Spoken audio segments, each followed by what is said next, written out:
বাংলাদেশে দ্রুত অপরাধের ধরন বদলাচ্ছে, আর সেই চ্যালেঞ্জ মোকাবেলায় পুলিশকে হতে হবে আরও দক্ষ, আরও প্রযুক্তি নির্ভর। এমনটাই বললেন পুলিশের মহাপরিদর্শক আলী হোসেন ফকির। সরকারের এবং আমাদের পুলিশ বাহিনীর ১ নম্বর এজেন্ডা হচ্ছে আইন শৃঙ্খলা ঠিক রাখা, সমাজে শান্তি প্রতিষ্ঠা করা, ন্যায় বিচার, সুশাসন নিশ্চিত করা। বুধবার সকালে রাজশাহীর সারদায় বাংলাদেশ পুলিশ একাডেমিতে ৪১তম ক্যাডেট সাব ইন্সপেক্টর ব্যাচের সমাপনী কুচকাওয়াজ অনুষ্ঠানে প্রধান অতিথির বক্তব্যে তিনি এসব কথা বলেন। আইজিপি জানান, এখনকার বিশ্বে সাইবার ক্রাইম, প্রযুক্তি নির্ভর অপরাধ ও জঙ্গিবাদ বড় হুমকি হয়ে উঠেছে।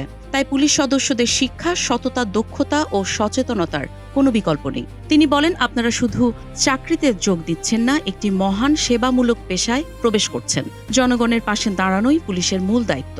১ নম্বর সরকারের এজেন্ডা হচ্ছে আইন শৃঙ্খলা রক্ষা করা।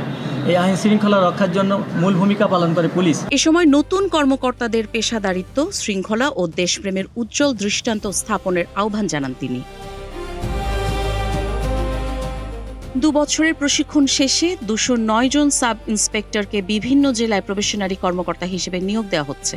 অনুষ্ঠানে কৃতী প্রশিক্ষণার্থীদের হাতে পুরস্কারও তুলে দেন আইজিপি। জনগণের আস্থা অর্জনই পুলিশের সবচেয়ে বড় শক্তি, এমন বার্তাই দিলেন বাহিনীর সর্বোচ্চ কর্মকর্তা। সঠিক এবং সুন্দরভাবে যাতে জনগণের সাথে সে আস্থা অর্জন করতে পারে, আইন শৃঙ্খলা উন্নয়নে গুরুত্বপূর্ণ ভূমিকা পালন করতে পারে। কাজী ইশরাত জাহান দৃষ্টি, নাগরিক প্রতিদিন।